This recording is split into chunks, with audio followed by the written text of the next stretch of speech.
Wakil Presiden Gibran Rakabuming Raka melakukan kunjungan kerja ke Bali pada Jumat pagi.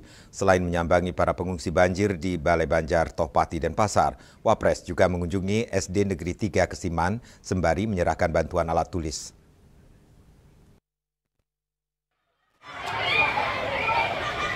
Usai menyerahkan bantuan dan berdialog dengan warga di pengungsian Banjar, Tohpati, dan Pasar, Wapres Gibran berjalan kaki menuju SD Negeri 3 Kesiman dan Pasar Timur. Wapres pun disambut histeris oleh puluhan anak SD setempat yang mengenakan pakaian seragam pramuka.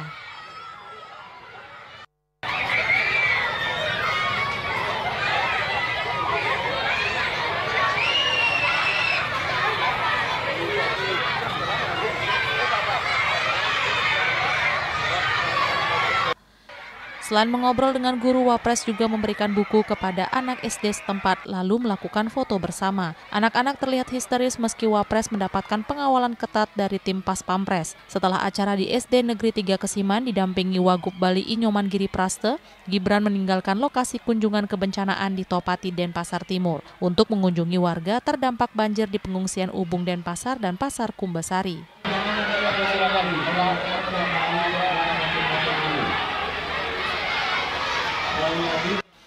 Ari Wiratmaja, Bali TV.